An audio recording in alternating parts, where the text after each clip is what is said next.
we have gathered here today to have our second event on Taliban takeover in Afghanistan, regional and international implications.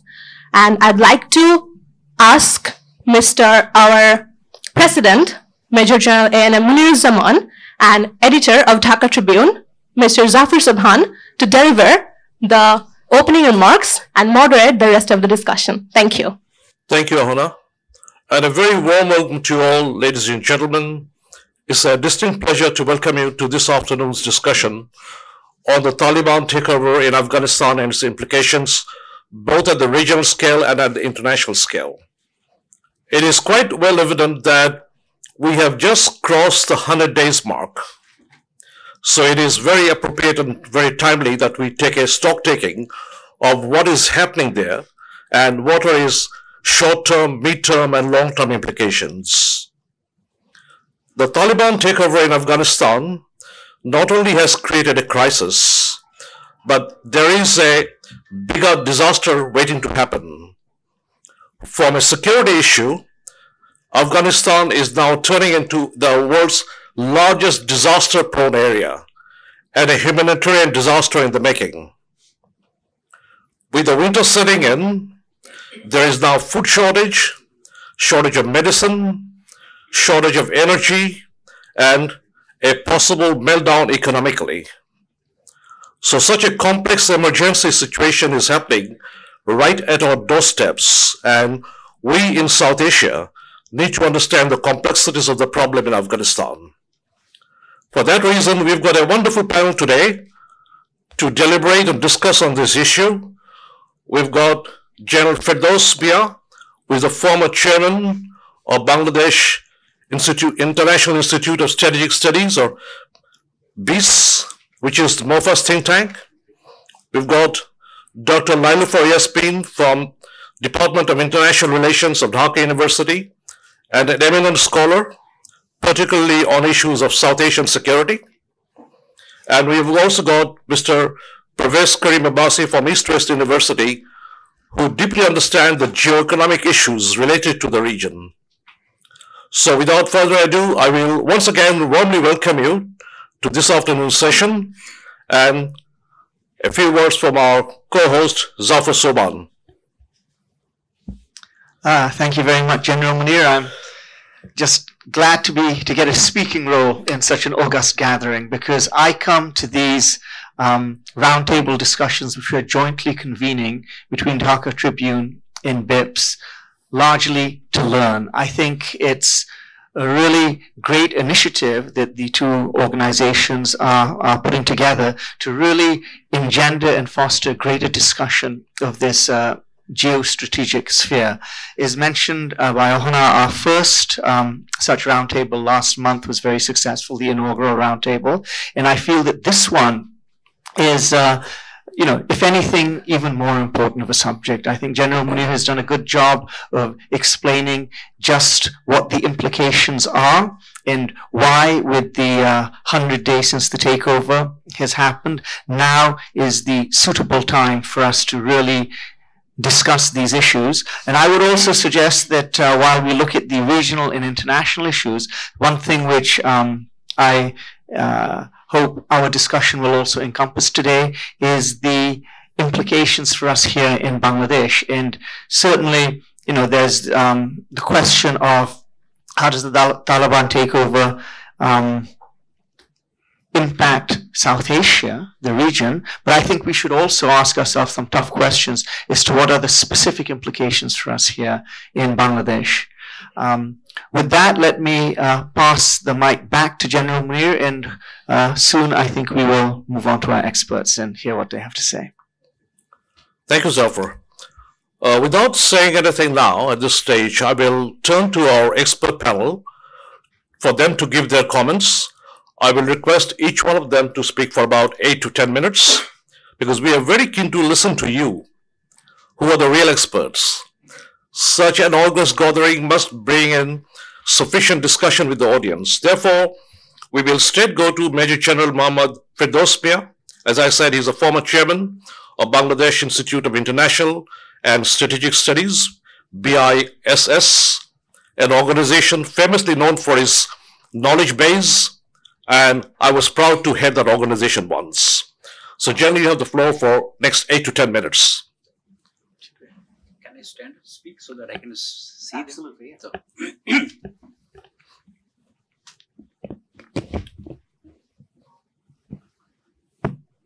So, Bismillahirrahmanirrahim. Respected President Bibbs, General Munir Zaman, Editor of the Dhaka Tribune, Zafar Sobhan, my fellow panelists, Excellencies, ladies and gentlemen, it's indeed an honor to be stand in front of you and interact with you. As General Munir Zaman has said that it is such an august gathering that it's a knowledge that we'll learn more.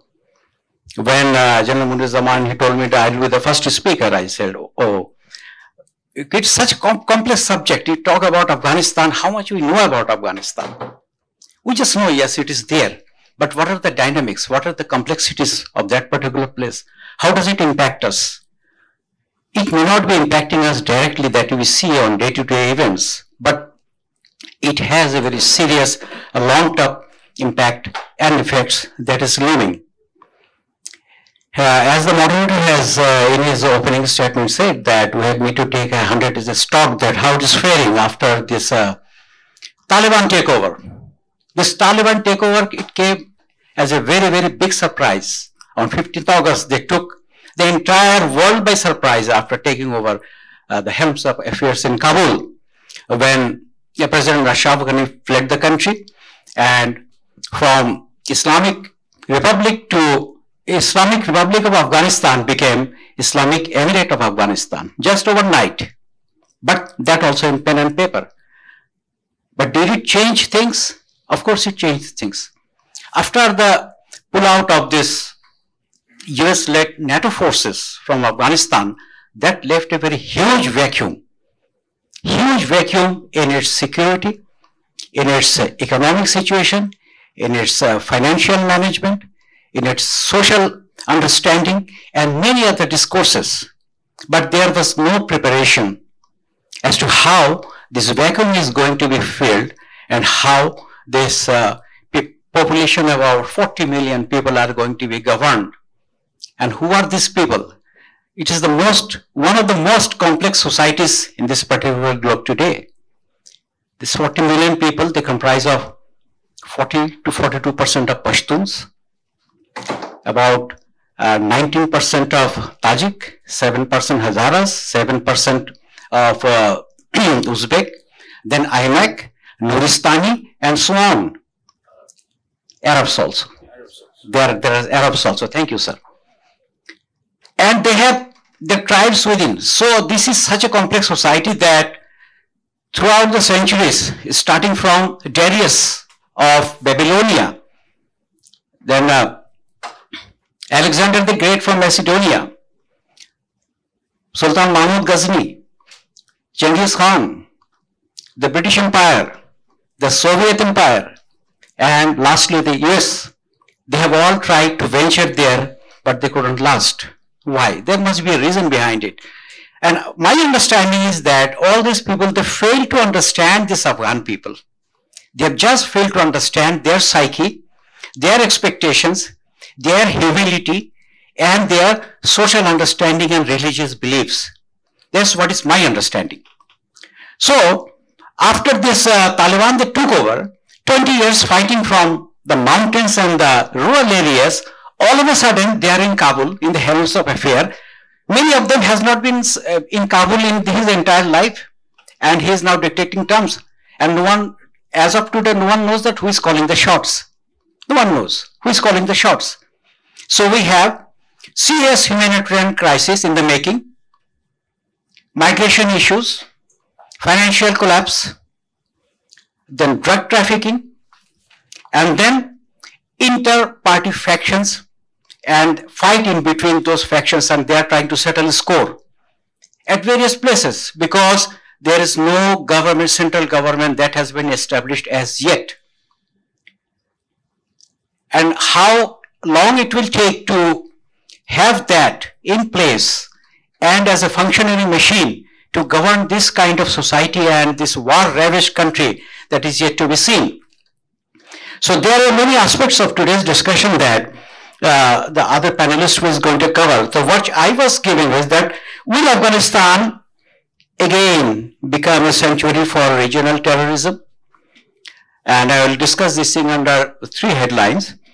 Impact of violent extremism in the region and beyond, rise of Islamic State Khorasan province and its implications, and internal conflict that is going to affect internally and its spillover. So let's see from the Afghan government standpoint. After 100 days, what it is facing is that illegality and acceptance issue. It is not a recognized government or ruler by any international community. All financial assistance has been stopped, and hunger, poverty, violence, winter, all these things are coming together on this Afghan people, and that is giving rise to a society which is becoming very unstable, very poor, very hungry, and very restless. And in this kind of environment, terrorism thrives. Terrorism thrives in this kind of unsettled and restive environment.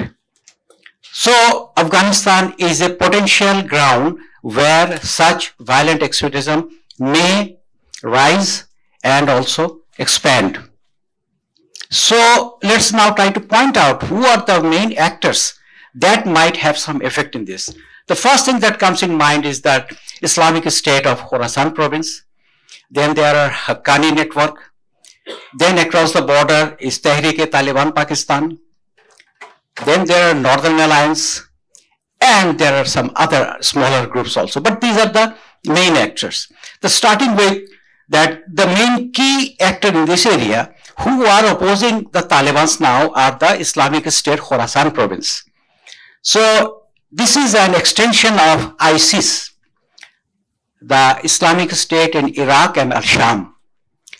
So in 2014 and 15, when Tehreek-e-Taliban Pakistan was having its activities in the northwestern province of Pakistan, so there was some serious military government action against them, and many commanders, they fled the country. And there was another group from Taliban, Afghani Taliban, those who thought that Taliban are going very soft from their ideology, and they are basically negotiating with the Western governments with a very limited objective of governing and ruling Afghanistan only. But ISIS has a much bigger vision. They have a global vision of establishing a caliphate basing on Salafi jihadist philosophy. So that's why there was a breakaway faction. So people coming from Tehreek-e-Taliban Pakistan, people coming from Afghani Taliban, people coming from Al-Qaeda. All this went good together. Then the ISIS from Syria and Baghdad, they sent emissaries, and Mr. Baghdadi was that time, he was a leader, and he formed this group and formally announced this Islamic State of Khorasan province. They have other provinces also, Islamic State. They are the province in Sinai, they are province of the East Asia, Southwest Africa. So there are various places. So this became the Khorasan province, and they are die-hard enemy of the Taliban, of the previous Afghan government, as well as Western forces. So they have been fighting all these 3 enemies together. They are fierce in their, because they are believing in certain things. And after this 15th August takeover of Taliban, they have stepped up their attacks just to make their presence felt. They were very much active in Nangarhar province and Kunar province that falls within the FATA area, federally administered tribal area that falls between Pakistan and Afghanistan. And that area, you must have heard about the Durand line. Mr. Rajiv Dogra, an Indian writer, he wrote that Durand's curse. It's a line through the heart, Pashtun heart. This line has divided this Pashtun community into 2 groups. They are same community, but the British Empire, they had to draw a line starting from Xinjiang province in China in the north and reaching up to the borders of Iran in the southwest. but it goes through the heartland of Pashtun community. The Pashtun community, they were all of a sudden divided geographically, but psychologically, philosophically, socially, you could not divide them. So there are Pashtuns in Afghanistan, there are Pashtuns in Pakistan. There are more numbers of Pashtun in Pakistan than in Afghanistan. So now these Pashtuns, they have the certain thing to say. Now about 38 million Pashtuns who live in Pakistan, they have a serious effect on the Pakistani politics, its security. At the same time, how they interact with the Afghan Pashtuns. So Pakistan was in a serious problem that this Pashtun should rather look towards Islamabad for direction and other guidance than to Kabul. So they have their serious problem in their hand. And the Afghan Pashtun, their rise as a Mujahideen against the Soviet invasion, then later they took over as a Taliban to fight against the US invasion. They had a very brief period of ruling from 1996 to 2001. You can take one more minute. Okay, sir. So they did not have a much better and educated history of governance. So this governance issue is going to be very, very serious for them. So there are much more implications that unless this particular issue is resolved, the international community must act very quickly and urgently in providing them financial support, releasing their assets, giving humanitarian aid, and help this Taliban government to institute a farm government with other institutions like their parliament, their electoral system, their governance, and capacity building of fighting terrorism and insurgency in the country. If that doesn't happen, it is going to be a failed state, and then anything is possible, and it is going to affect its neighbors, starting from Iran, Turkmenistan, Uzbekistan, Tajikistan, China, Pakistan, India, in the immediate region, and in Bangladesh and other countries by extension. So I will stop here. Thank you very much. Thank you, General Firdaus. You raised some very interesting questions. The first takeaway that I take from your discussion is that Afghanistan has never been a centrally controlled government in Kabul. And that seems to continue. But the bigger difficulty that we see now is the internal feud between the factions of Taliban. There is the so-called Doha Taliban, who are negotiating with the international community. There is those Taliban that are controlling their operations on the ground. There is also the Haqqani group that controls Kabul. So we have all sorts of elements of fractions within the Taliban setup itself. The other question that comes to our mind is which of the better devil we should support? Should we support the Taliban or the IS Khorasan? Can the international community afford Afghanistan to fail? What are the implications of a failed Afghanistan? Will it remain the same security, or it will pose a bigger security threat to the international community and to the region? So these are the questions I want to lay before you so that you can bring them back to us during the discussion period. Our next speaker on the panel is Dr. Lailufer Yasmin, Professor of International Relations at the Dhaka University. And Lailufer, you have the floor. Thank you, BIPSS and Dhaka Tribune for organizing this 100-day of stock taking about what is happening in Afghanistan. In fact, it is very laudable because often we tend to forget what has happened and we move on to a new issue. And that has been also the feature of current international order, where we are once talking about Rohingya issue, then Afghanistan issue, then jumping to South China Sea or Indo-Pacific. So we really do not have any, we lack focus, for which many of the issues have become more complex than ever. And I thank my previous speaker for pointing out that Afghanistan is a country which cannot be understood without being there from the outside. Here in this part of South Asia, we actually take pride in saying that a number of travelers have gone to Afghanistan, they have written about Afghanistan. So we have fairly a different idea about how it is portrayed in Western media. And that is entirely different, and some of those are recently being reported and being written in the Atlantic and some other areas, especially with regard to women's issues.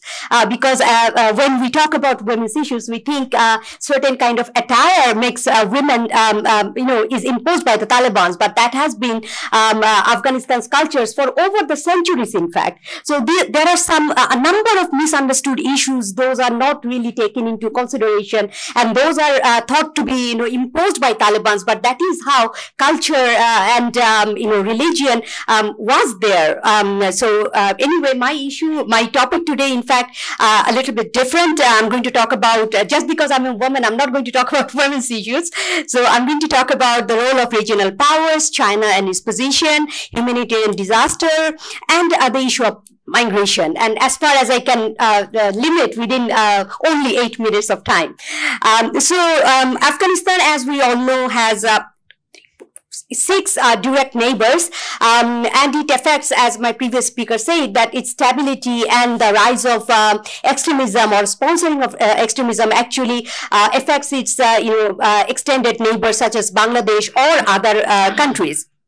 So here, what we have seen, a number of countries who belong to in Afghanistan's immediate region or a little far away region or even further away, they are concerned about the stability and creation of an inclusive government in Afghanistan. Now, how do we define inclusive government in Afghanistan? They argue that it should include representatives from different ethnic and religious groups, and that's how only Afghanistan's stability can be provided, and it can be accepted by all the factions there. As my previous speaker also said, and Major General Munir said, that Afghanistan has never been, no ruler has been able to centrally control Afghanistan. There has been various reasons for that, because rural-urban disconnect. This has been a huge issue because of the terrain, because of the lower rate of education, a number of issues that has prevented from anyone to control Afghanistan fully.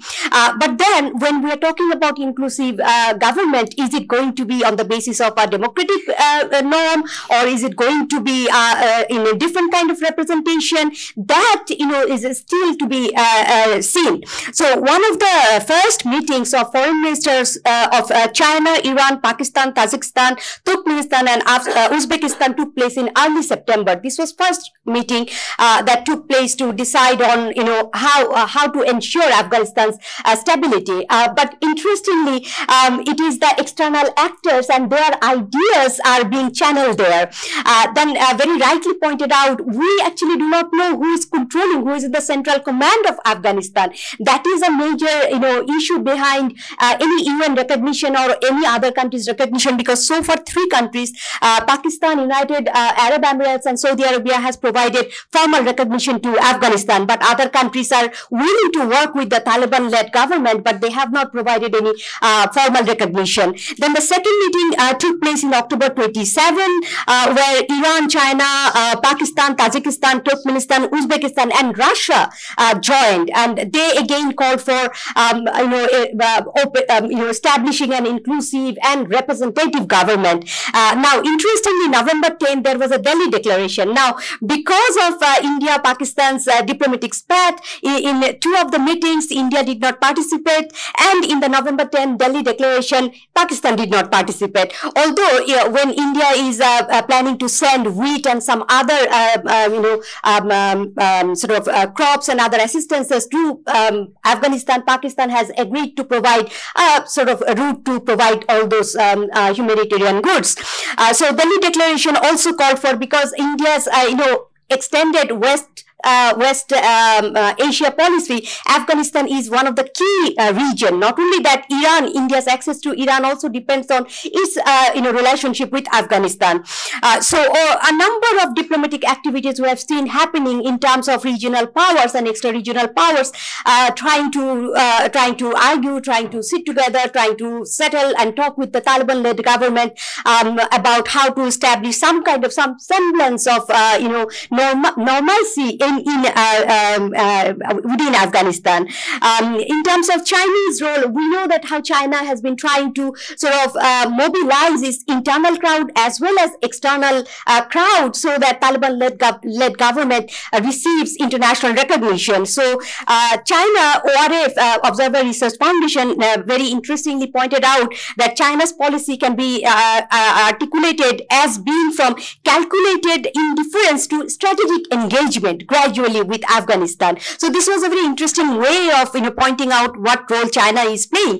China, interestingly, shares 57 miles long border with Afghanistan, but it has a greater stake in terms of its rise, not only economic rise, but also its role, possible role in coming international order. If you have seen in the recent International Affairs article, there was this argument that in international order, we can see the rise of two competitive sort of orders. One is America-led capitalist and democratic sort of alliance. Another is authoritative, China-led authoritative and capitalist as well as capitalist international order. So therefore, China wants to play a more assertive role in international order to establish its version of capitalism, its version of how it sees the capitalist system.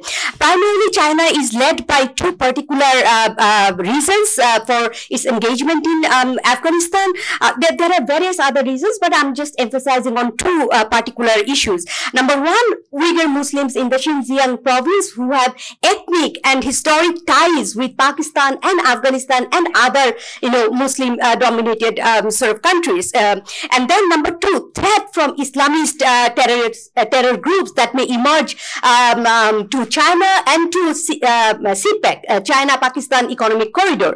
Also, China has established its listening post in Tajikistan and also strengthening security relations with a number of Afghanistan's Central Asian countries who also border with Afghanistan. In terms of humanitarian issues, WFP says 95% of Afghans will be suffering from food insecurity in the coming year. 97% are expected to live below poverty line in the next year.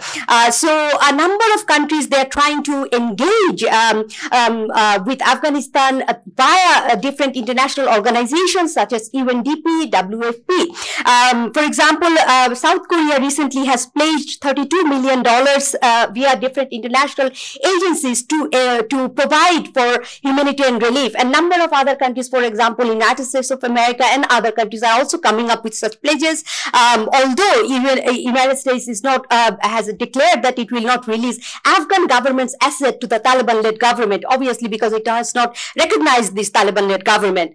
So more or less, these are the issues that we need to look into: how regional politics is being played, what are the stakes for India, what are the stakes for Pakistan, Iran in this context, and how Russia, you see, Russia, no matter what is the state of Russia-China bilateral relations on some of the global issues, they align their policies keeping in mind of long-term strategic implications of that. Afghanistan has provided one such area for China and Russia to come closer. So we need to be mindful of this, short-term interest, long-term interest, and this is how international order is playing now, that issue-based, alliances, as we have seen in the case of AUKUS, we have seen in the case of Quad and many other such, alliances. Thank you, sir. Thank you, Lailafer. As expected, you raised some very interesting questions again. As Afghanistan starts to fail, there is a flurry of regional actors who are starting to play an important role and fill up the vacuum. We first saw the role of the Conference of Intel Chiefs in Islamabad, called by ISI. We saw the foreign ministers of the region meeting in Tehran under Iranian invitation. We saw the conference of NSAs in India, in Delhi, not attended by Pakistan and China both. Only yesterday, we saw another conference in Turkmenistan trying to drum up financial support and aid to Afghanistan. So we see a number of regional actors coming into play. And it is difficult to pinpoint exactly in which direction it is going. But as a student of current issues, my only earnest request will be to the international community to engage Afghanistan itself directly. Doha should not become the alternate capital of Afghanistan. Afghan people have a capital. They have their people, they have their leadership. It calls for direct engagement with Afghan people in whatever means it is possible.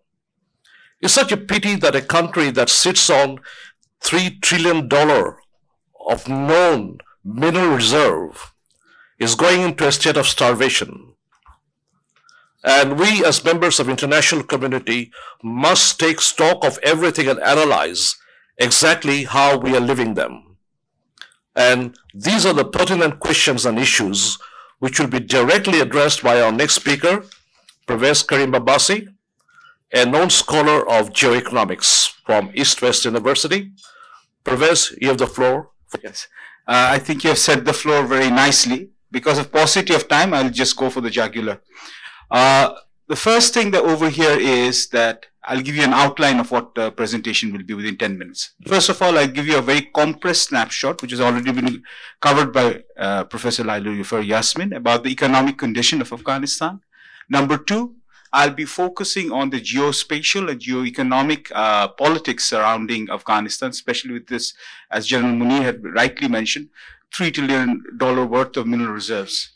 And what are the interests of the neighboring countries around this? Number three, I'll be hopefully talking about China's role in a more specific manner.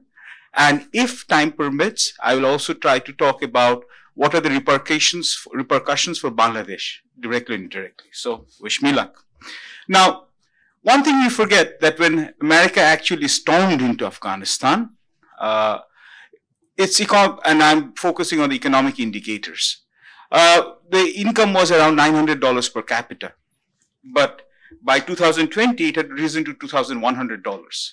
But it's another thing that at least 40% of the economy was directly funded by aid. So it is a rentier economy in the classical sense, always driven by corruption, driven by aid, and driven by money displacement. So America spent a lot of money, but with all due respect, the money was not smartly spent. So good governance is advice that they give us, and we should follow, but they should also follow it themselves, number one. Number two is what has happened after America has gone away. Those who are jumping in joy because of Taliban has taken over, well, sobering lesson, economic-wise. Skyrocketing inflation, cash almost out, foreign currencies confiscated, bank runs, massive capital flight, massive brain drain. They don't have people to even run the central bank. They don't have medicine, essential medical supplies gone. Along with this, what has exacerbated the problem is the US confiscating or freezing $9.5 billion worth of Afghanistan's foreign exchange reserves. The IMF suspending in two tranches nearly $500 million worth of assistance. And into this breach, because nature abhors a vacuum, China has stepped in, promising $31 million of emergency aid. The US and EU has also, as Professor Yasmin has pointed out, has committed to disburse aid. But as we know from the Rohingya issue, that again, commitment and actual implementation is way off. That is, again, the economic aspect of this. In terms of poverty level, before COVID, the poverty rates, people living below the poverty line was 72%. UNDP has come up with a sobering estimate.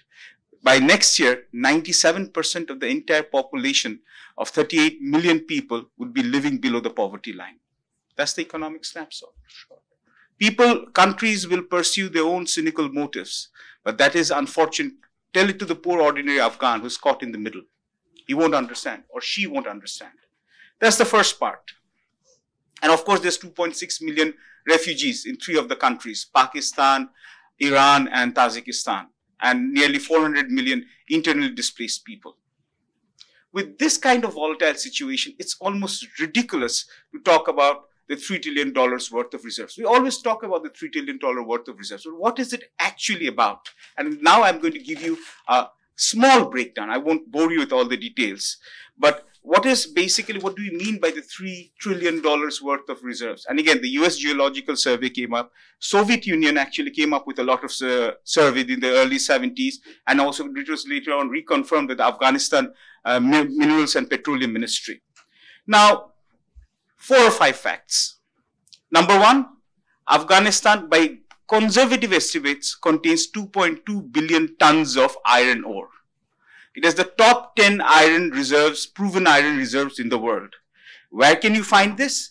You will find this basically in the Hajigak mine in the Bamiyan province. And that's where you see and this is a common theme. Wherever there are natural resources, the fight is most in those provinces.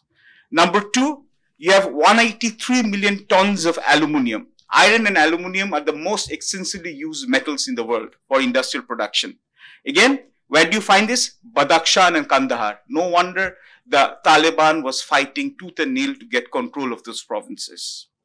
2,700 kgs of worth of gold deposits, enough to satisfy India's gold craving forever. Again, where do you find this? Again, one name is coming up over and over again. Again, in Badakhshan and Zabul, which is a small province over there. Now, along with this, 1.3 billion tons of marble, the pink onyx type of marble. Where do you find this? Nangarhar, which is also the hotbed for ISIS ISIS Khorasan's operations. And this pink marble onyx has a massive demand in India and Pakistan for construction reasons. Along with this, 500 million tons of limestone, all of them essential construction material. And emerging economies like Pakistan, India, Bangladesh, all require this. Now, these are the ones that we are already known about. What about copper? We have nearly around 516 million tons of copper. Mes Aynak, in Logar province, that alone has a massive amount of copper reserves. And copper is used for every kind of modern day industrial activity. Now let's go to the rare earth minerals, which is now one thing that we really love to talk about. And with the green energy transition, rare earth metals like lithium, if you talk about uranium, cerium, praseodymium, neodymium, I'm not a student of chemistry, but I know how they work. These are found in substantial quantities in Afghanistan. And because you have this lithium supply chain disruption, China and America fighting for supply chain control of lithium, for cerium, for molybdenum, all of those things, what are they used for? Lithium is used for batteries. Molybdenum, what is it used for? Neodymium, what is it used for? Magnets. And this is used for basically hybrid cars. So for any kind of green energy transition, resource strapped, energy strapped, minerals energy strapped, Asia will require Afghanistan. So there is a very cynical economic motive behind this. Unfortunately, that's on paper. So why hasn't it translated into prosperity? One thing is easy, because it's rocket science. Number one, internecine fighting. The Mes Aynak copper reserves were leased out for at least 28 to 29 billion dollars to the MCC, not the cricket club over here, but this is again a consortium from China. Unfortunately, it has been leased back for 13 years earlier. Till now, they could not extract anything. What makes it worse is it's a mountainous region, 3 mountainous systems: Hindu Kush, Pamir, Karakoram. So you need railways, you need power, and you need connectivity. It's not going to happen. And also you have warlords who are siphoning off rare earth metals for their own uses. Taliban, one of the reasons why they were quite successful, where they were able to control at least 280 out of the 720 mining zones in Afghanistan, even before the fall of Kabul, and they could finance themselves. They earned around $460 million from mineral extraction. Not my words, UN report.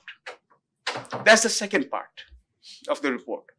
Now, that is a geospatial region. What about the regional energy connectivity? That's if we especially focus about TAP, and the CASA 1000. I'll be very brief because I know there's a paucity of time over here. Now, the first one is we always talk about TAPI. What is that? Turkmenistan, Afghanistan, Pakistan, India. Whether we'll have India at the end of the day is another question. It remains to be seen. Now, it comes off from the Galkinish gas reserve, gas mines or gas fields in Turkmenistan, the second largest gas reservoir, goes all the way to Herat, Kandahar, then goes into Peshawar, Quetta, and then finally ends up into basically Fazilka in Indian Punjab, 1800 kilometers. 33 billion cubic feet of gas will be delivered over there. Afghanistan is expected to earn $500 million in transit fees. And they'll take 5% of the gas that will be supplied, and the rest will be divided between India and Pakistan. That was the initial plan. And operations started in 2016 in Turkmenistan, work started in 2018 in Afghanistan, and it's just started to deliver right now. But with the change in power, the Taliban have basically indicated over and over that they are going to honor the TAPI project. But will it actually take place? We have the Turkmenistan's foreign minister coming in, and he was actually meeting with all the Afghan, the elite, and they had promised that they were going to honor the TAPI project. That's one. So Pakistan, India, and again Turkmenistan have all vested interest for that to work. And just one more project, and then I'll be trying to finish it off. Along with this, you also have the TAP project. What is TAP? This is a Turkmenistan, Afghanistan, Pakistan project, which is an electricity transit. So what is that? There's a 500 kilovolt line, which is known as a TAP 500, stretching over 7 kilometers, all the way from Turkmenistan to Afghanistan to Pakistan, because Pakistan's energy necessity is, or energy requirement is as high as India's actually. And again, this also was supposed to be built by 2022. Now, the TAPI project costs $10 billion. The TAP project costs $2 billion. Apart from this, you have the Lapis Lazuli trade and transit corridor. And that is what was supposed to be funded by ADB. And that was going to give Afghanistan connection from all the way into Azerbaijan, across the Black Sea, into Turkey. What will happen to this? Will ADB continue funding this? See, these are some of the things that, again, because right now there is no political stability in Afghanistan, so we cannot actually say for certain. And into this void comes into China. China was already a presence in Afghanistan even during before the fall of Kabul. And this is what a serious strategic oversight of the West, because the Chinese had invested around over $400 billion. $400 million. What was the US investment? Only 18 billion. So you can already see that the Chinese had a huge strategic footprint. And rightly it has been pointed out by both the speakers that China's main interest is to basically stabilize Xinjiang, root out the East Turkestan Islamic movement, which has suddenly been delisted by the US as a terrorist organization. So interesting days ahead. And last but not the least, it also wants to extend the $62 billion CPEC project into Afghanistan. But fools rush in where angels fear to tread. China also knows that there is a possibility that it can be bled dry in Afghanistan. So you will see humanitarian assistance, but they are going to require either the Pakistani security establishment or let's say their groups which are allied with them, who are going to deliver them security umbrella before they invest. Because they have learned from the experience, or we hope they have learned from the experience of the Soviet Union and the Americans, that investing in China, just because you have geostrategic resources or reserves, the Afghans, as both the speakers have said, have a mind of their own. And history has managed to prove us that Afghanistan has always surprised the world and even themselves. But at what cost to themselves and to the entire region remains to be seen. So I think my time is up. 1 minute. 1 minute. In terms of Bangladesh, as promised, because I always try to deliver on my promise. Only my wife doesn't agree on this. Jokes aside. But what has happened with Bangladesh? 3 things. Afghanistan is not that far away. Narco-terrorism. The production of opium is now 6,300 tons in 2020. So opium can come in. Well, we'll say that synthetic chemicals are in, but again, opium will come in because people are going to buy cheaper drugs. Number 2, the huge cache of weapons that has been left behind. Small weapons, small arms. Terrorist groups can take in from all over the world. And number 3, fringe groups, and I'm saying this with extreme responsibility, fringe groups who use religion to upset the balance. whether it's in India, whether it's Bangladesh. So whether you have Hindutva who will have an excuse, or whether you'll have fringe groups in Pakistan or Bangladesh who would want to upset the existing order, that can also take place. And when you have this disbanded Afghan National Army, on paper 300,000, at least in real life 150,000, most of them are not there. Who is to say that they will not work as mercenaries or will not make their way in religious festivals or get-togethers? It's very difficult to differentiate between South Asians. We almost all look the same, no matter what we say. So again, these are some of the things that we really need to watch out for. And the rise of religious chauvinism, the rise of revanchism, that we need to watch out for.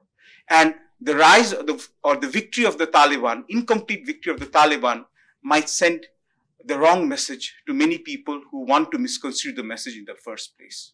Thank you. Thank you, Pervez, for delivering on time and very pertinent points of the kind of the mineral rush that we are now seeing in Afghanistan. Big powers rushing in to cash on Afghanistan mineral resources.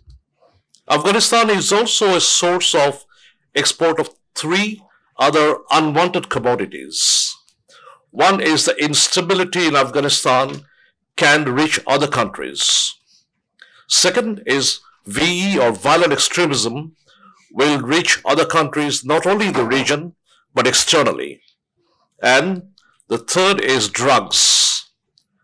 International drug scene is going to experience a tremendous spike in the coming year because of increased poppy production in the country. So therefore, whatever happens in Afghanistan internally has a direct implications not only to the region, but to the international community and the world. We have talked about the failure of the last 20 years in Afghanistan, about the international occupation of the US occupation of Afghanistan.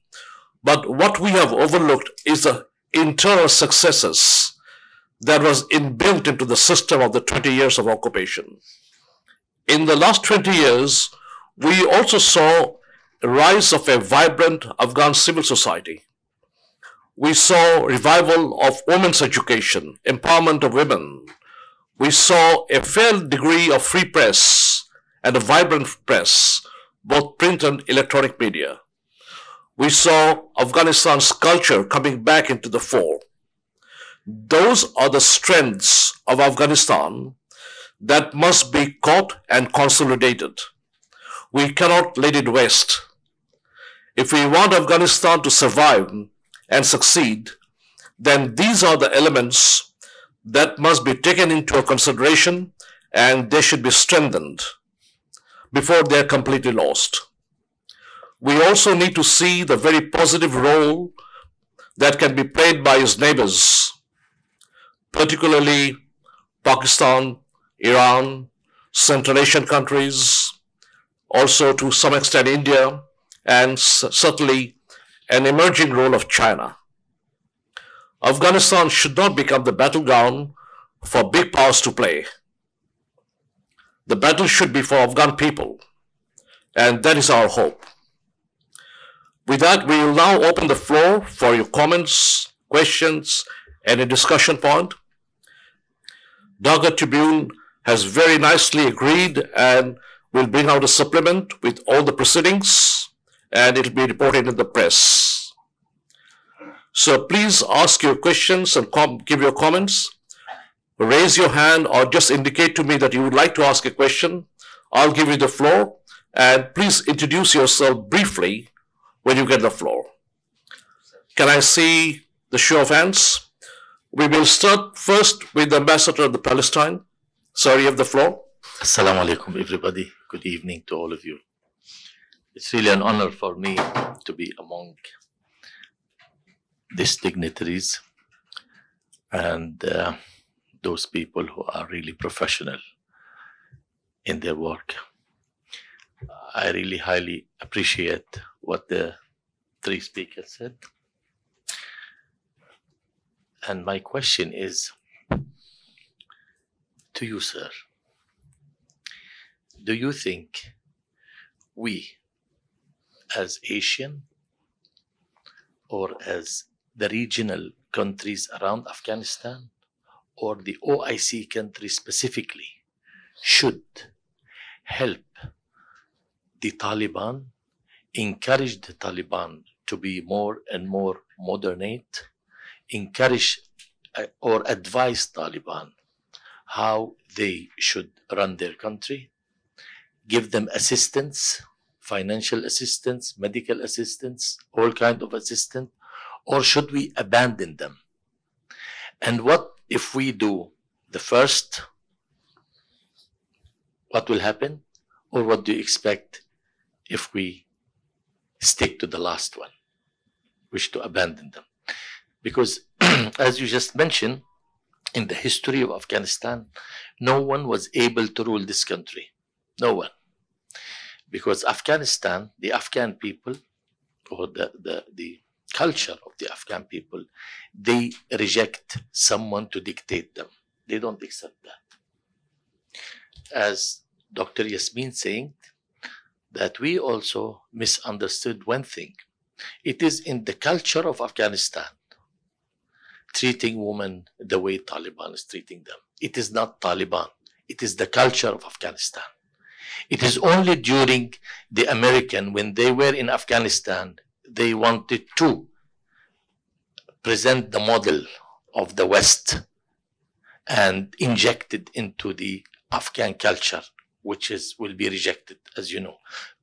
So what I meant is, we as OIC, should we help them, encourage them, or abandon them? Thank you. Thank you. Next question is from Ambassador Shamim. Please, you could pass the microphone. Thank you, General Munir, for inviting me, and really happy being here. I'll be very short. I'll make one or two observations. I don't have any question to ask. I feel that for Afghanistan, what is of immediate concern, and this should be a matter of very serious and immediate concern for the international community, is impending humanitarian disaster, which is really looming large overhead. And how this disaster expands itself, snowballs, and how the government in Kabul, which currently is the Taliban dispensation, will determine the course of action in Afghanistan, the further developments. And the international community should take upon itself it as a responsibility to help Afghanistan and the government in Kabul to tide over the situation arising from this humanitarian disaster, which will be further accentuated as the winter sets in. And I hope that the American government will have a particular role, because they facilitated the Doha Agreement. And one observation, one expression, that surprise Taliban takeover of Kabul, I don't see any element of surprise there, because as soon as the Doha Accord was signed, I mean, one could sort of foresee what's going to happen. I mean, Taliban's takeover of Kabul, the period led up to the Taliban takeover, everything happened as per the Doha playbook, so there was no surprise element there.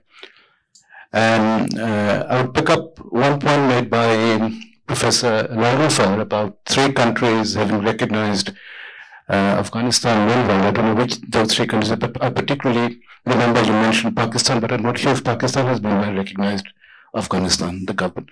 I mean, it's not the question of recognizing the country. I mean, I don't think the government in Kabul has been recognized by Pakistan yet, although the Afghan foreign minister was in Kabul recently.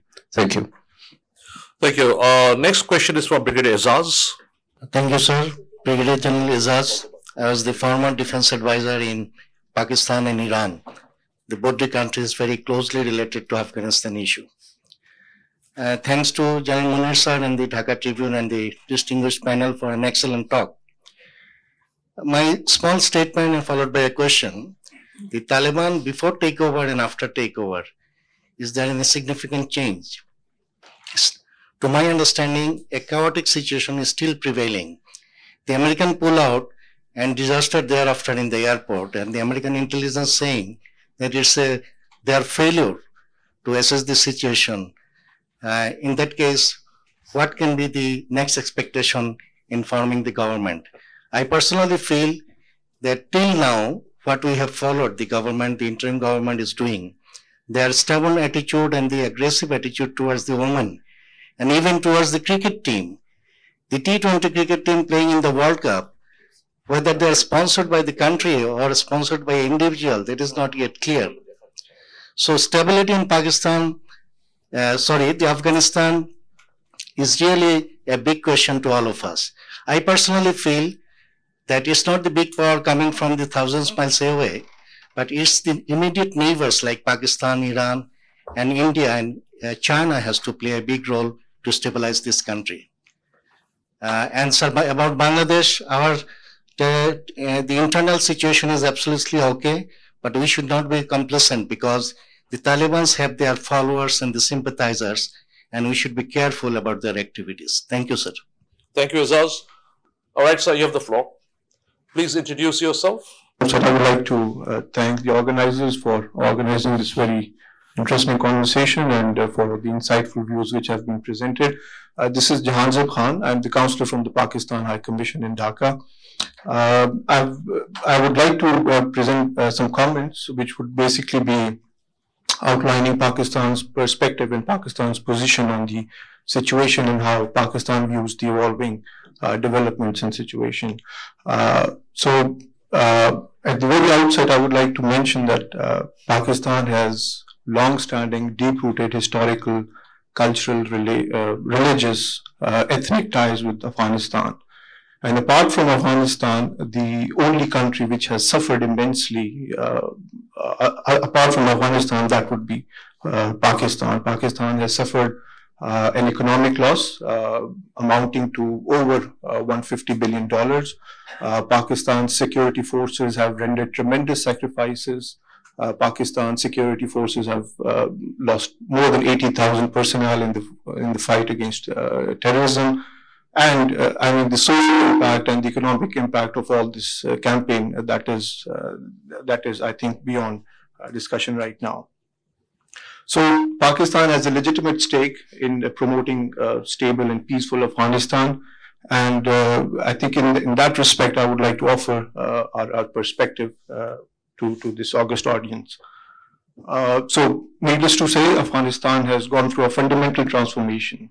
It is not very often that we see in a single generation 2 superpower interventions in a region which did not achieve their objectives. So I think we are going through a very, very significant moment in history. So post-August 15th, it represents a pivotal moment in Afghanistan's history, and the international community, like the speakers have mentioned, they should clearly recognize both the challenges and the opportunities which we face. This is the first time in over 4 decades that Afghanistan is not in a state of active conflict. So there is finally an opportunity to end a decades-old conflict in Afghanistan, to root out terrorism from Afghan soil, and to enable the Afghan people to rebuild their country, which could usher in a period of peace, prosperity for the whole region and beyond. So this is the starting point from which Pakistan is proceeding. So it is critical that the international community does not repeat past mistakes and does not abandon Afghanistan at this critical juncture.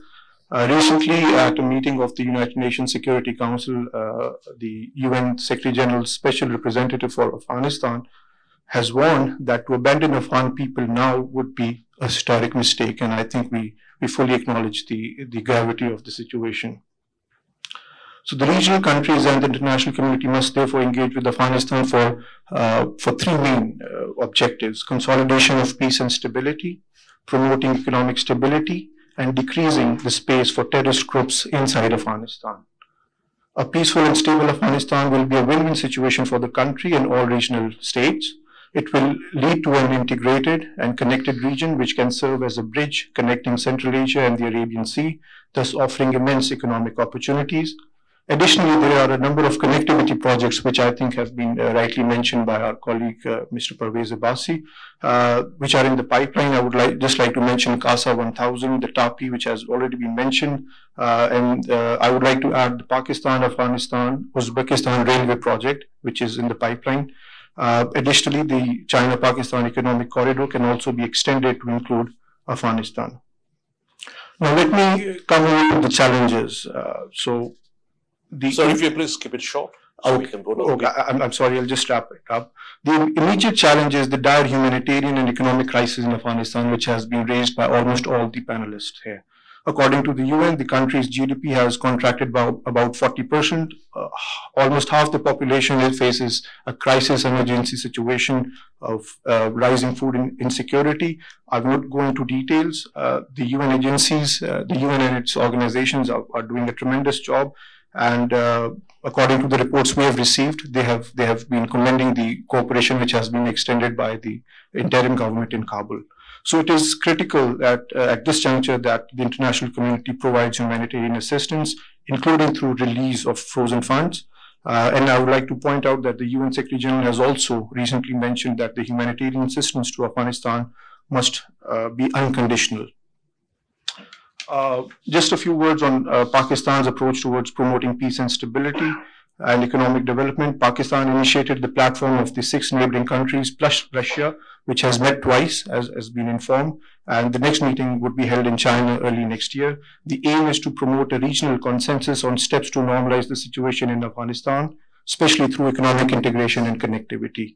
Secondly, the extended troika comprising China, Pakistan, Russia, and the US is a key format to promote decisions requiring stabilization of Afghanistan in the region. The extended troika recently met on 11th November in Islamabad and interacted with the acting Afghan foreign minister who was visiting Pakistan.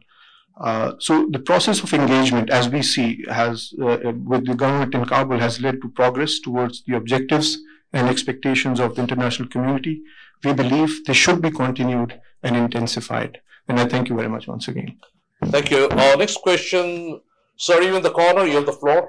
So my name is Faisal and I'm the country representative of the Asia Foundation in Bangladesh. Since I come from primarily a development sector background, so my statement or questions are pretty much related to my expertise. Dr. Niloufar mentioned about people-to-people connection and lived experience and work experience that has been seen differently by different people in Afghanistan. And I would like to highlight the point of a Bangladeshi organization like BRAC working in, for example, in Afghanistan, and how their lived and work experience can be described as very different from a Western organization working in Afghanistan. And with that, my question or statement is that whether we are ambitious about Bangladesh's role in Afghanistan as a regional player or not, whether we can be more ambitious about a soft player who can broker, and this people-to-people connection that we have created over the years in Afghanistan, whether that can be used as a kind of soft power to work in Afghanistan along with other regional powers. Thank you very much. Thank you. We have the next question from Aisha Kabir of Prothamalo. I just wanted to address this question to Professor Niloufar. You were mentioning that about women in Afghanistan, and that's the way they're used to living down the ages and all. But actually, if we see during the Soviet rule, or even when the US was in Afghanistan, the women weren't that suppressed or repressed in the sense that we had very vibrant journalists there, parliamentarians there, women, girls were going to school. And they were, may not be like the Western world developed or even like us, but much more than they are now.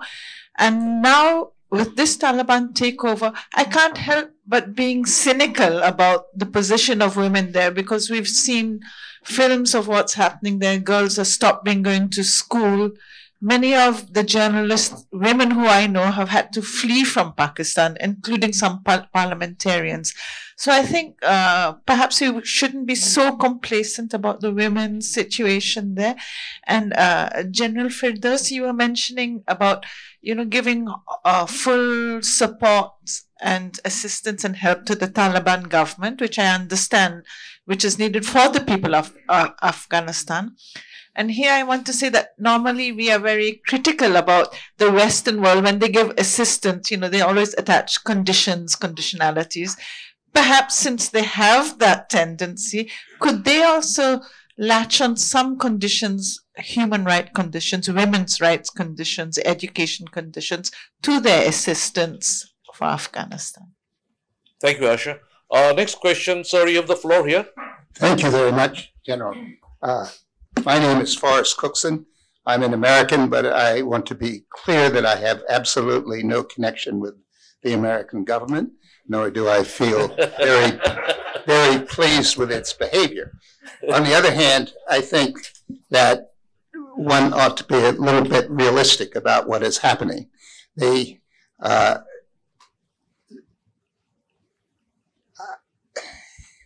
Why is so much difficulty come to Afghanistan? It's clear that the Afghans, first of all, wish to and will not cooperate amongst themselves. There is a long, long history of this, and it goes back a very long time. I think there is absolutely no realistic possibility of the United States giving any money to anything to do with Afghanistan. In fact, if I were advising the American government, I would say, continue the war. You can see that the people who are the government are always losing. So now it's much easier. The idea that all of this should be peaceful and so forth does not meet the interests, the national interests of the United States, nor may I say NATO or the Western-oriented countries in Asia. And I have one last comment on the minerals. Many years ago, I worked on a study on the mineral resource development in Afghanistan. And the conclusion of this study was that there were vast mineral resources, but the costs of extracting them were so high that it was impossible for the foreseeable future, to ever see anything positive coming out of this. And you should ask yourself, the United States basically ran Afghanistan for 20 years, but there was zero mineral development. Nothing was done. Why was nothing done? Because all economic analysis shows that the costs, the transportation costs of exploiting these minerals are not yet ready. So I do not think we can expect Afghanistan to build on the mineral resources. Afghanistan's economy is very simple. It produces drugs and it lives on foreign aid, and it has a pretty good agricultural system. And I think that's what will continue. The amount of foreign aid probably will become much less now. But the other two driving forces, the ability of the Afghans to do well in agriculture and the ability of the Afghans to produce heroin, that's what we will see in the future. Thank you. Okay, sir, you have the floor. Mr. Kabir. I just would like to ask the panel, aren't we overestimating the threat of Afghanistan for Bangladesh? Because the troubles in Afghanistan are nothing new. They have been having this for decades, and I am proud to say that we have not been affected so badly by what has happened in Afghanistan. First one. Second one, I would like to ask the panel, what do they think about the future ventures of US-led West, like the one in Afghanistan? Do they need to think thrice, not twice, before engaging in this type of ventures? Thank you. Thank you. All right, Ryan. Thank you very much. My name is Ryan Hussain. I'm a lecturer at Global Studies and Governance Program at Independent University, Bangladesh, and proudly trained under General Munir previously at BIPS. So my question is about when we're talking about international involvement or any regional involvement at Afghanistan, the question arises in what capacities? Because previously we have seen the West doing security sector reformation work, and the security sector has fallen within a month. And then the foreign aid, that lies a question of accountability. So just my question is about in what capacities will be the involvement will be. Thank you. All right, Shubham, you can have the floor.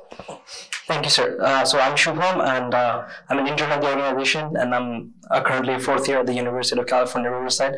So I just wanted to prove a point that we actually should have alarm bells ringing, especially for Bangladesh. And the point I want to try to make is through kind of a youth perspective. So I'll be very brief. So when the first reincarnation of the Taliban happened, you saw the mobilization and the origins of violent extremism in Bangladesh happen. We had all these youth flock to Afghanistan from the anti-Soviet movement. And in this takeover as well, you've seen that happen very prominently. If you look at the social media landscape, which I'm sure all of you have been following, you've had Taliban sympathetic views come all over the place. So there has to be a lot of concern regarding this, especially for Bangladesh, because understand that a lot of the militant groups that are operating right now, just like the youth have come up as leaders of the world right now in terms of climate change, a majority of the leaders in many of the militant outfits in Bangladesh are young. A lot of the people that have crossed over to Afghanistan, a very prominent member from UJMB, he was only 22 years old. So the previous rhetoric that a militant had to have battle experience or real life war experience is no longer the case. Someone who can navigate social media, which by the way is the main source of sustenance for militant groups in the country, can become a prominent leader and can have various devastating effects for the youth. Now think about it. You've seen all the riots that are happening all across the country right now. So the youth in Bangladesh are willing to mobilize for a certain cause. If militant and violent extremist outfits tap or infiltrate into this space, it could be catastrophic for transnational movement of young terrorists across the region. Thank you, sir. Thank you. Ambassador, you have the floor. Yes, thank you, sir. Thank you, General. My name is Shahid. I'm the former ambassador, and I'm also involved with a business organization. Having said that, the three panelists, I think they made excellent démarche on vast subject in a very short period of time. But I think the question, today's subject was related to our region. What are its implications? I think Afghanistan plays a very prominent, important role in our region because all the regional countries are directly or indirectly connected. As I think it has come as a reference point by many speakers, whether the BRAC is involved or whether our people have been connected with them through ages, through centuries.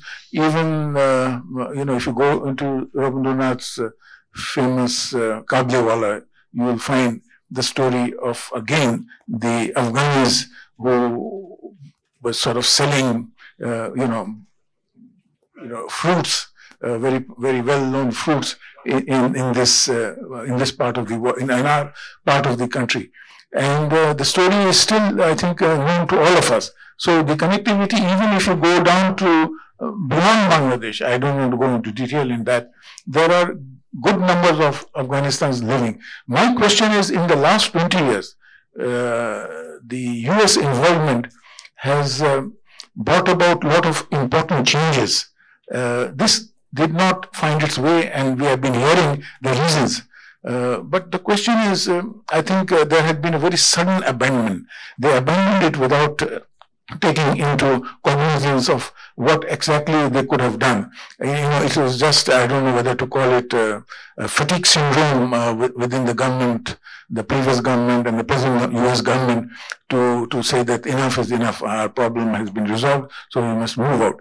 But then look at the people, the education, the new generation. Some of these generations, which in the last 20 years, they studied, as you talked about the women folk, they have gone into colleges, universities, they have spread all over the world. Now, you can't just totally, and people have been trained, people have seen the world, and they've got a lot of exposure. You can't just close your eyes and just say that they should be left on willingness of whatever they are doing. The important thing is, I think, there has been awakening, and I see if the US is feeling shy to come up and talk, they want to talk through Doha. Well, that's okay. I'm sure they're making other communication channels, which some of us are not aware of, but I'm sure some of their experts who are in different parts of the world are also connected. As we have seen, if you go back into the history of Vietnam, the whole thing has been transformed because the Vietnamese who were abroad, they helped a lot in this particular area, even though, the Vietnam government by itself has been quite, I would say, played a very catalytic role in this matter. Now, coming back again, we see that all these people who are all over the world, we talk about the cricket team, we talk about a good number of such people in India, and I'm seeing traveling all over the world in different universities. If I'm not mistaken, a good number of Afghani students also studying in Bangladesh, in university. I don't know whether they could come and join their university. That's $1 million question, because we didn't come forward to help them out. There was some move, but I know that they have a lot of interest to come to Bangladesh. So you see, Bangladesh opened the doors and to invite them to come. We have connected through SAARC. I'm sure we all know that Afghanistan is also a member of the SAARC. So you see, it is part of our group. There's the embassy in Dhaka, though it's non-functional now. But it happens. But everything can come into operation. And I think the region has to play, if China is playing its own role, if Russia is playing its own role, and other countries are playing. And I think the region also has a lot of interest in this area. And I think this is the point I'm only trying to make over here. Thank you, sir. Thank you, Ambassador. You did bring out a very interesting question about the youth linked to Afghanistan's takeover by Taliban, of the Bangladeshi youth. We have also carried out some youth surveys at BIPS, and we have come out with some disturbing results of what the intentions of aspiring militants in Bangladesh are. So our next question will go to Shafkat Munir from BIPS, who also heads our Bangladesh Center for Terrorism Research. Shafkat, you have the floor. Thank you, Chair. First of all, I'm a bit in disagreement with Mr. Humayun Kabir Bhuiya's point that Afghanistan is not a threat for Bangladesh. If we look at the genesis of violent extremism in Bangladesh, which happened in the 70s and 80s, there wouldn't be any violent extremism in Bangladesh if there was no Afghan Jihad. And I have been working on violent extremism specifically related to Bangladesh for over a decade and a half now. And as President BIPS has rightly said, BIPS has been doing extensive work looking at the implications of Afghanistan, of what it means for Bangladesh. And many of our diplomatic colleagues here, we have shared our findings with them. And there are serious concerns for Bangladesh as we speak.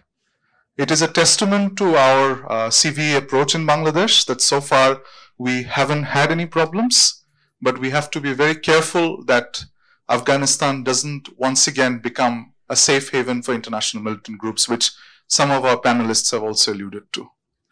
My second point is this whole issue of culture. And I'm really glad that Madam Aisha Kabir has raised this issue about women's empowerment and the treatment of women.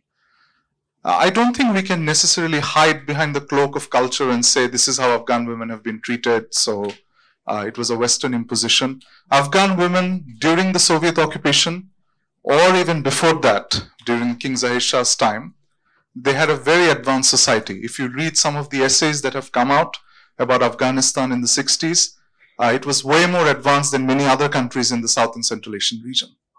So to say that Afghan culture is where women are treated in this manner, I think is a bit erroneous.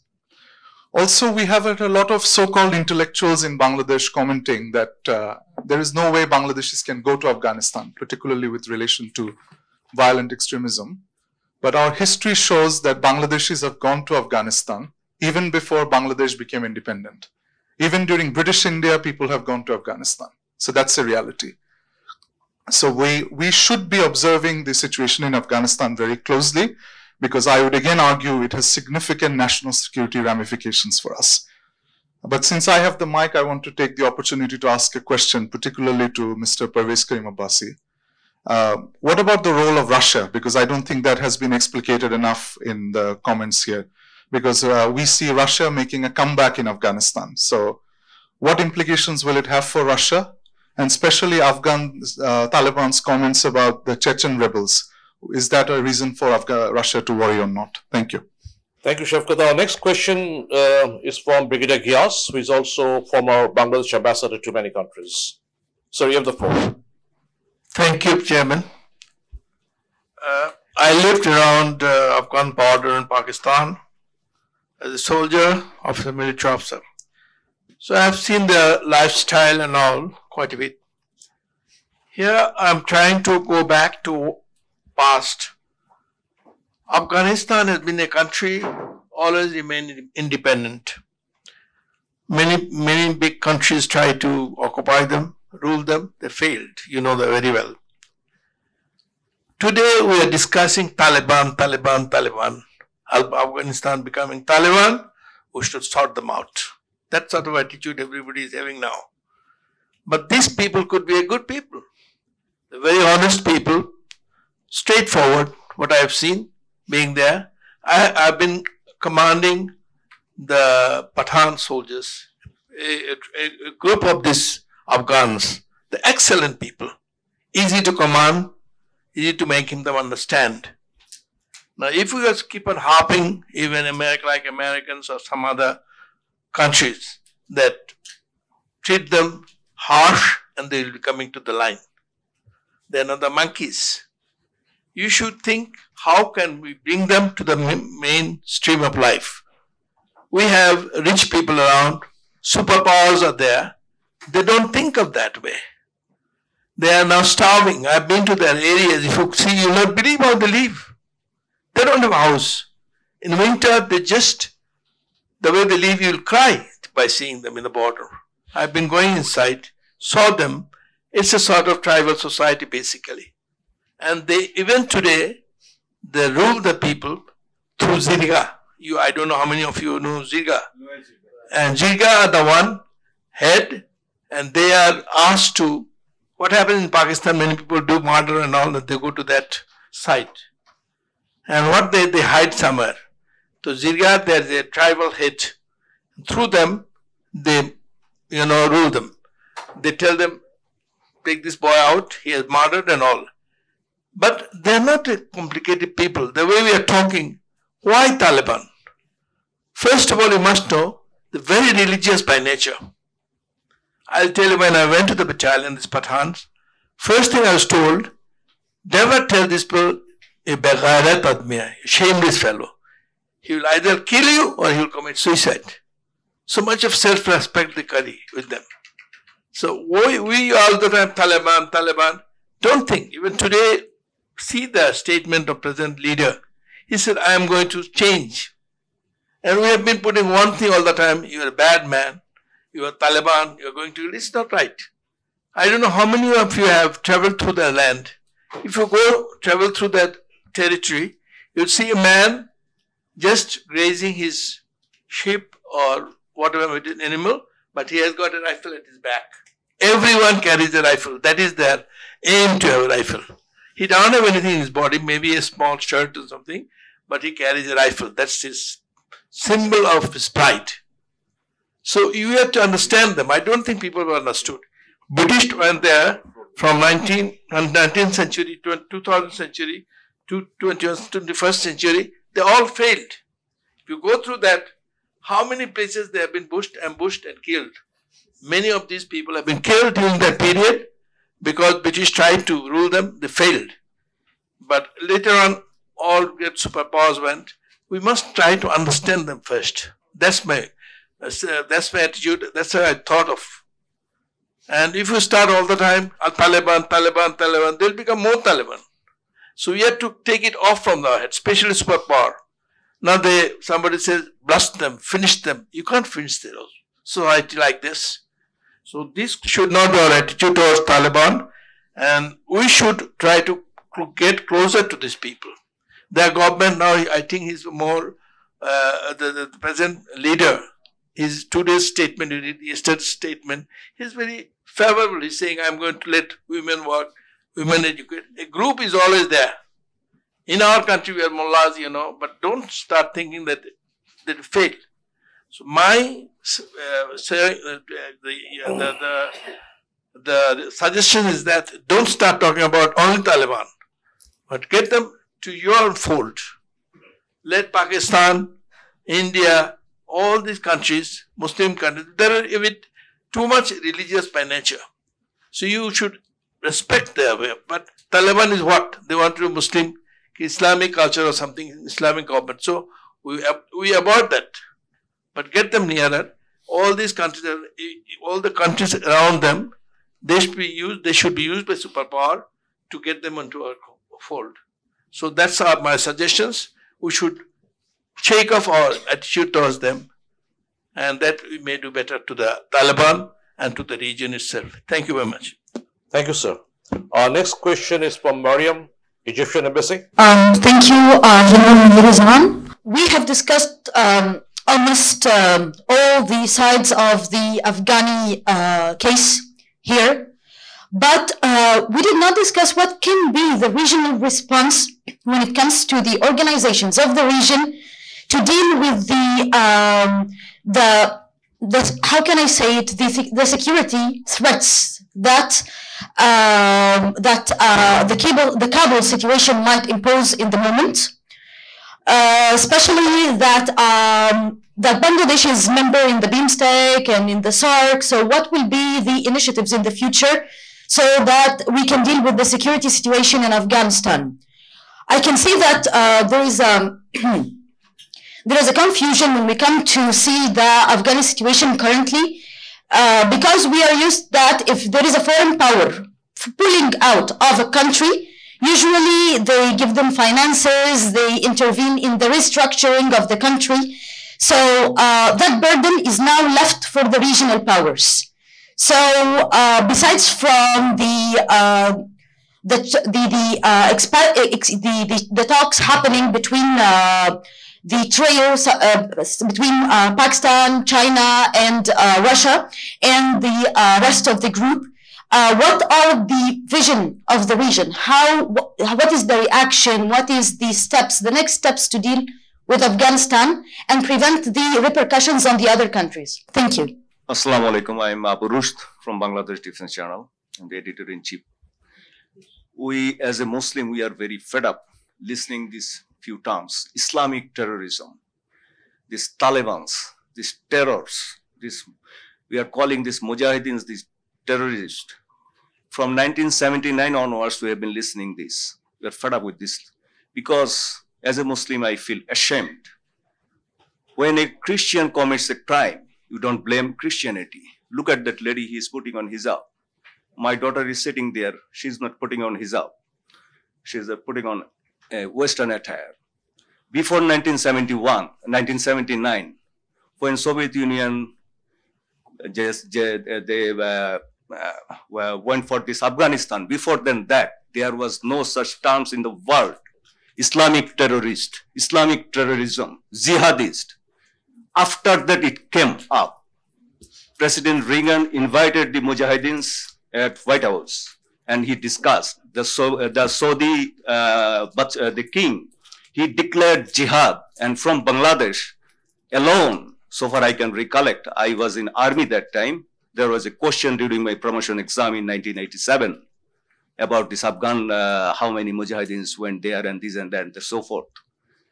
10,000 Bangladeshis went and fought there. Many of them died there, nearly 3,000. And many people from all around the world, from the Muslim countries, they went there. Why the world? They asked them to destroy the Soviet Union, and they initiated the so-called jihad. As a Muslim, jihad is a term like crusade. I just don't give this privilege to denounce my religious words or my religion. Look at Pakistan. I had visited many a times that country. I have went to the Turkhan border, Khyber Pass. I saw the lives of the Pashtuns. I found there more than 3 million Afghans living there from 1979. After the withdrawal of the Soviet Union from Afghanistan in 1989, nobody just bothered. Now look at Pakistan. They had a vibrant society, vibrant culture. In Lahore, in Islamabad, the lives were different. In Karachi, all were gone. Why? Due to this. Why did you go there? The Soviets, the Americans, why did you go there? Leave them alone. Okay, now, again you have left them alone. But the question is that, please engage them. Once you engage someone, then you can talk to him. You can talk to them. You can make something out of it. But leave these Pashtuns or leave these Afghans or Tajiks or whatever might be. Leave them alone. Leave them live their life. If they want to put on burqa, let them put on burqa. If they want to leave, put on the Western hijab, Western attire, it is their decision. Our famous Bengali writer Syed Mustafa Ali, when he was a professor at Kabul University back in 1929, that time the Bachai Sakau, a dacoit, he invaded this Kabul because the king Amanullah, he wanted to westernize the society abruptly. It had a reverse reaction. You must understand it. So look at Bangladesh. Bangladesh is a predominantly Muslim country. If you just tell some lady to put on bikini and just highlight it, and you just mean it that this is the women liberty, then it's not going to work. However, I'm just cutting short. I personally, I am fed up and I don't want to listen to these words, Islamic terrorist, jihadis, so far. Solve this problem. You created this problem. Now, before 1979, there was no such word. From Afghanistan, it came. Now, there is a word I am telling, letting you know, that is Talibanism has come. What that guy has said, a young guy, I have also when I saw it in the social media, I got astonished. So many young people, they are so jubilant. They just wrote in the social media, we won on 15 August. Why? They are just like my son, 23, 24 years old. Because they are aggrieved. Please don't make the people aggrieved more. Thank you very much. Thank you, Rush. Thank you. We will take one last question and then we'll go back to the panel for their response and answers. The last question is Dr. Nazia Manzoor here. Hi, my name is Nazia Manzoor. I teach at North South University. I teach English literature, which might make you wonder why I'm interested in a topic such as this. I research on the areas of post-colonial theory, and I'm also interested in political theory and the implications of violent political impositions and what happens as an intersection of memory and trauma in a moment of violent political upheaval, which is primarily why I'm interested in today's talk. So I wanted to briefly comment on several things that's been brought up, particularly about the role of women, which we seem to be very interested to discuss ad nauseum. Pretty much every discussion on anything begins and ends somehow in South Asia with women's clothes. So perhaps this might be something we might want to take stock on, why we begin a conversation about Afghanistan with women's empowerment and why we want to end a conversation on women's empowerment, without taking into account the role of international foreign policy that is now geared towards feminist foreign policy, which never used to be a thing before 9/11. Because suddenly, immediately after 9/11, when the invasion of Iraq and Afghanistan was becoming a reality, probably the first time in modern contemporary political history did we think, or did we see instances where feminism was trotted out as one of the reasons why an invasion of a certain sovereign nation might be warranted or justified. If you remember Laura Bush's advocacy that we must save our sisters in arms, or our sisters in cover, or if you remember The Guardian writing articles saying that why are women so wholly absent from the narrative of terrorism and trauma? We must reinsert the women into the narrative. In other words, we must rescue the women from the clutches of the Taliban, which is very similar to turn-of-century colonial narratives that we have seen previously in Algeria and also in India, where statements such as white men saving brown women from the clutches of brown men would justify the colonial mission. So when we talk about the role of women in Afghanistan, we must really put the conversation in the context of how women always, and women's bodies always, have been a part of warmongering missions, and how it's a participant, how it's a factor that would help us understand the status quo, that would help us monitor the ways in which women's lives in Afghanistan have been controlled, surveilled, and managed. So I think before we say overgeneralized commentary such as this is how women's lives have always been in Afghanistan, or this is about Islam, or this is about the misrepresentation of Islam, we must really put our discourse into perspective. And one final note about youth engagement. I completely agree with Shubham, because I remember distinctly on 15th August, we were reading A Handmaid's Tale in my class.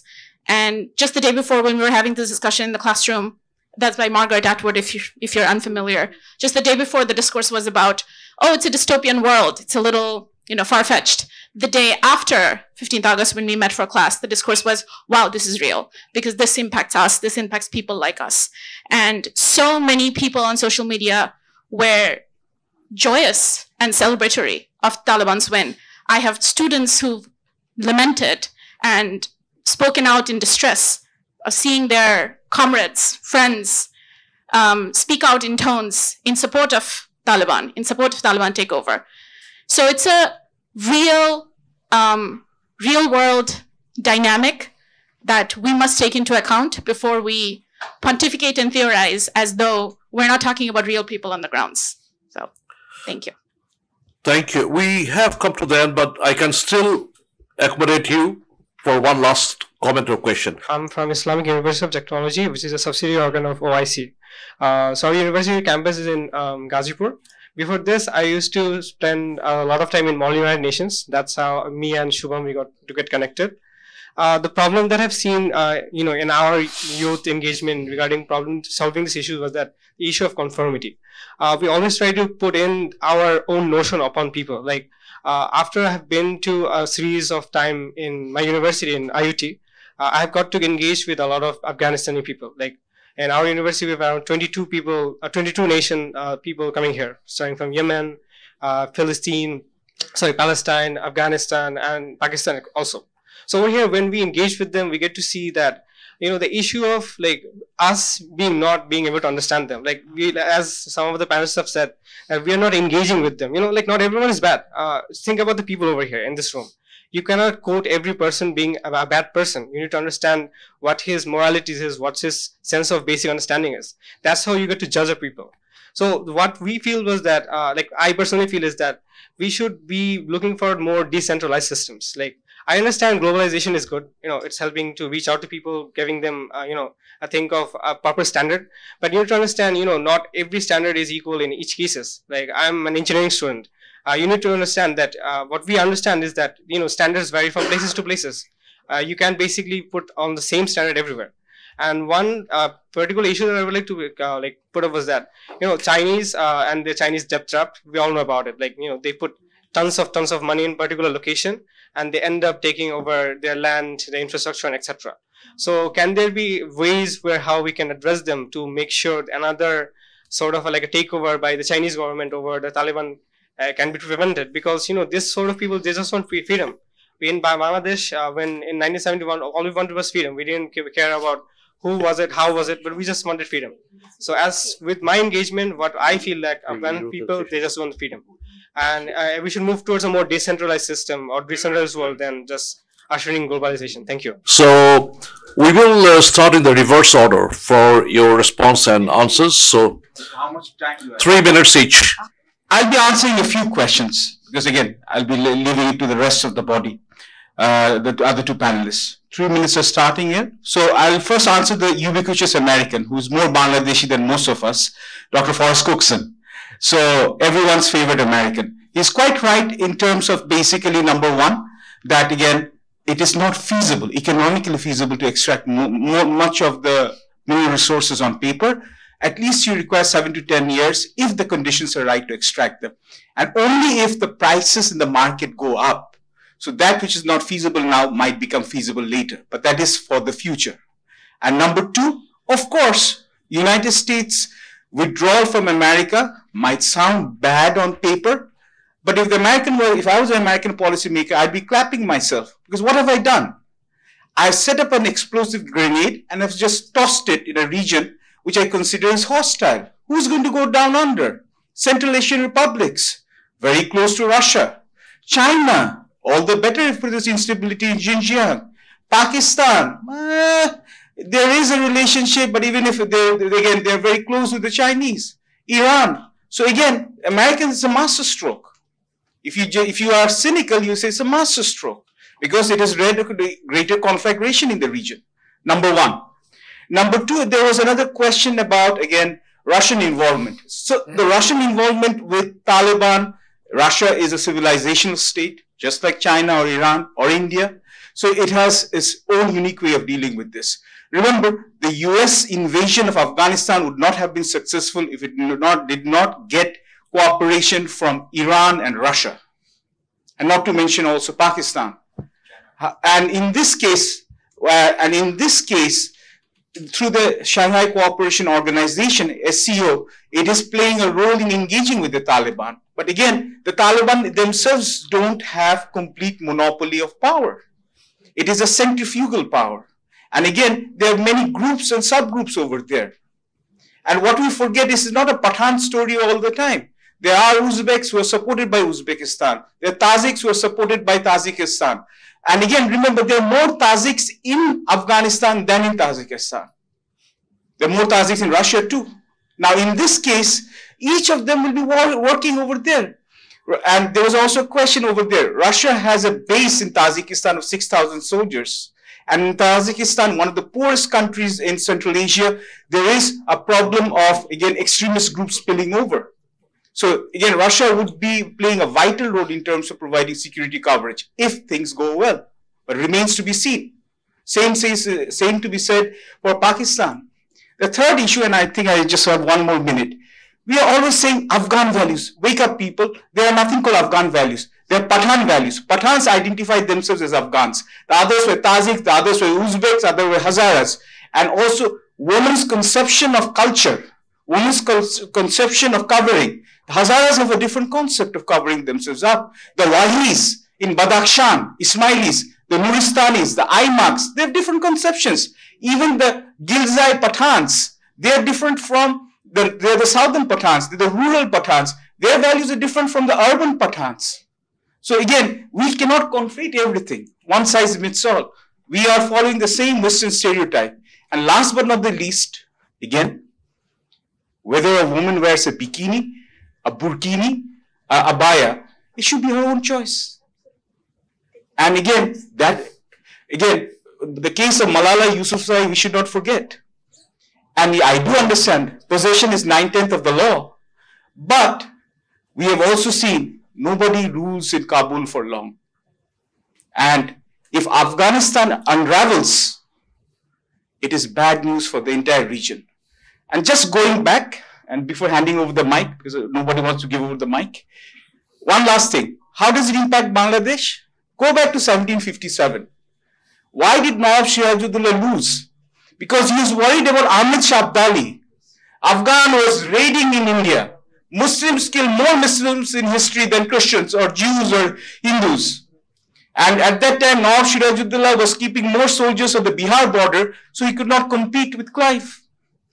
Afghanistan has a way of affecting every country in the subcontinent and beyond. This reality, if we ignore, we do so at our own peril. Thank you. Thank you, Pervez. So, Niloufar, you have the floor for next 3 minutes. Let me stand as well, following my other, presenters.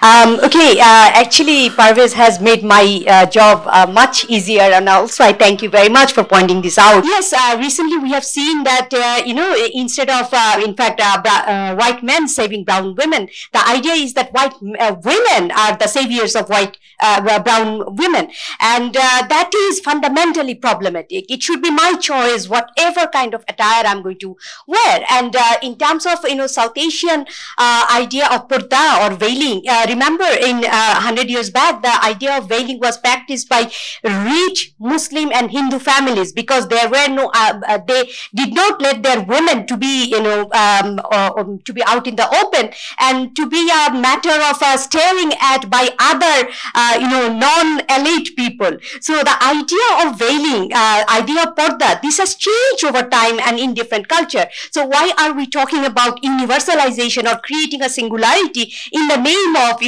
Afghan women, what they will wear, and that will determine whether they are civilized or not. So here there's a very difficult question of who is civilized, who is not civilized. Number two, if you remember, I initially said that we are seeing things from a very Western perspective. Even Western perspective regarding Afghan women's veiling is changing. Read, an article was published in the New Yorker on September 6th, and it talks about other Afghan women, and it talks about that how about 80%, 80 to 78% of the population, they live in the rural areas. And what do rural women say? They want to preserve their culture, and they believe that under the Soviets, under the Americans, they did not live properly because their sons were missing, their husbands were missing, their neighbors were missing, and it is the women who were left out there to fend for themselves. This is something that they have been very much suspicious of anyone coming from the outside trying to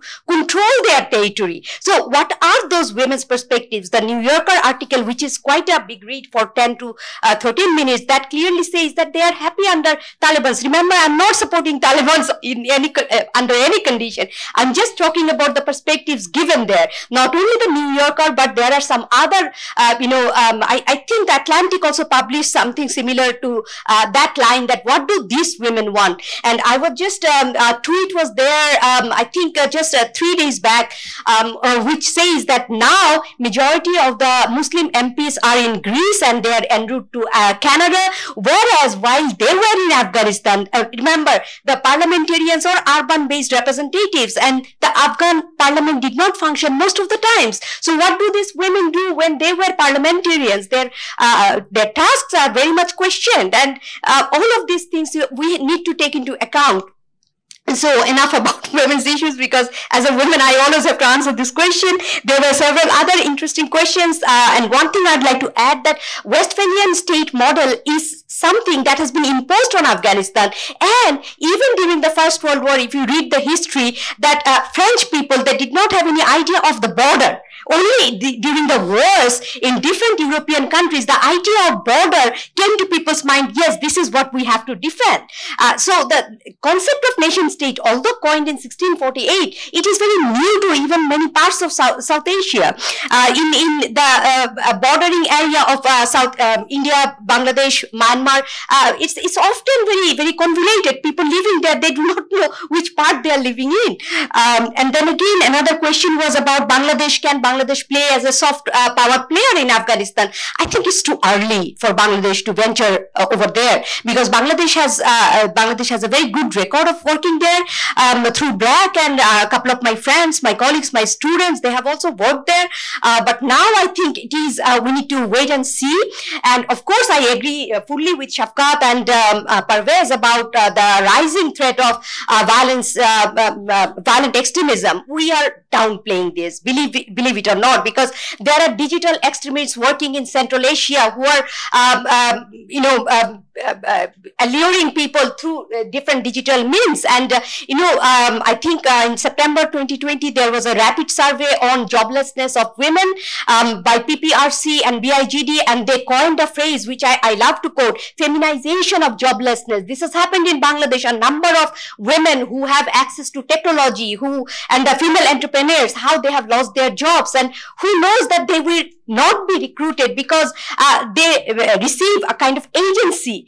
They feel a kind of empowered that, okay, I've been given money and now I have a gun, I know how to carry out this kind of activities, so I have an agency, people will listen to me. Remember, the very last, so far, even during the pandemic, female suicide bombing took place, I think in Philippines, August 23, 2020. So all of these things we need to take into account, that women are equally capable of being violent, and it's not in their nature to be peaceful all the time. I know that very well, that not all men are violent, not all women are peaceful. So we need to keep remembering that. Okay, many of the men are going to go back home and tell their wives that now, but that was not my intention. But this, from a very theoretical point of view, I'm saying that. So we need to always be mindful of how this feminization of joblessness can affect, and give a rise to violent extremism in Bangladesh. Maybe it's happening, maybe we do not have data, maybe we do not have any surveillance, but then I must have to thank CTTC, which have introduced a whole of society approach after Holy Artisan incident, and we have been able to more or less track, but even then there were initial reports of some Bangladeshis trying to go to Afghanistan via different channels. So we need to be mindful of that. I think I'll stop here. Last comments from Jan Firdaus. Next 3 minutes. I'll come straight to my friend Ambassador Shamim's question, he has directly asked me that should YC play a role in helping reorganize this state, and is there a need for modernization of Taliban ways? The answer to both is simply yes. Not only YC, the entire world community, including the regional association, they should come in assistance for this particular state. And since Taliban may not be the ideal solution for Afghanistan, but for the time being, that's what we have. And we have to do with it. There is no other alternative. So all the neighbors, regional powers, and the big powers, they should appreciate this particular fact and try to help the Taliban government to settle down and start good governance over there. Now, regarding the modernization of Taliban. Modernization, yes, sir. Definitely you need to mend your ways. I know the Taliban also appreciates this, that whatever image they had during the 1996 to 2001 period, they have a major departure from there. But the only thing that they cannot demonstrate to the world, they have very clearly said that they are going to be more moderate in this time around, but no one believes it. No one is believing them, but they have to demonstrate. So this is the time that you need to have some strategic communication. Strategic communication with the foreign actors, with the people and the friends around, that yes, you have really changed your ways and you are not going to be as strict on the women issue and the suppression of all those things. Many things are self-imposed. I was watching an interview. Someone is saying that the girls are not coming to the work. They were asked why.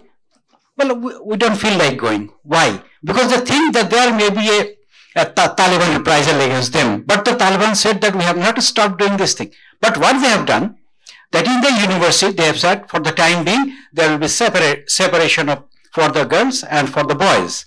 There is no, in the co-education system, separation. And the other schools are yet to open. So those girls are still in confusion that what is going to happen to their future. So my suggestion, my humble advice, that why not let them decide? Let the women decide what they want. You have to distinguish between urban Afghanistan and rural Afghanistan. Let the urban Afghanistan live its own way and leave the rural Afghanistan, you know, the 20,000 villages. Each village is a kingdom. And the village leader basically decides what happens there. So in order to modernize those village women, you need to engage those leaders and bring them to the fold in the modernization. And in the meantime, you have to send out messages to all the corners of the world that what you are planning to do. And you have to have a robust foreign policy. Rather than being aligned with one particular country, the Taliban should be more open in its foreign policy and inclusiveness, like Iran, the Central Asian countries, Pakistan, India, China, Russia, and other organizations, major actors. You need to engage, reach out to them. Do not wait for them to come to you. You have to reach out to them. But now they have a very limited way they have started. The conference in Pakistan, right? Just a couple of days back, there was conference in Doha with the EU countries where you are asking for helps. So you need to put your things together, and my heart goes out to these Afghan people. The dire situation they have been left behind.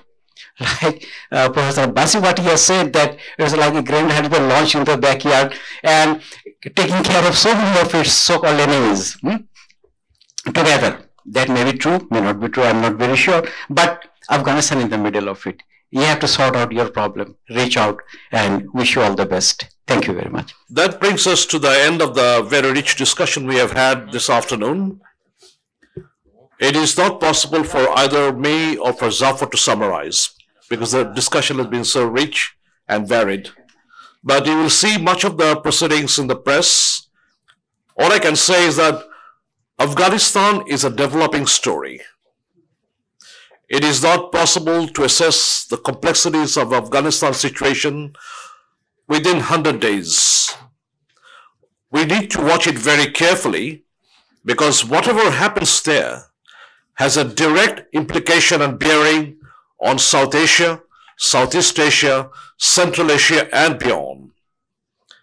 Fortunately or unfortunately, much of what is going to happen there will depend on some key actors, notably the actor that has departed, United States and his allies.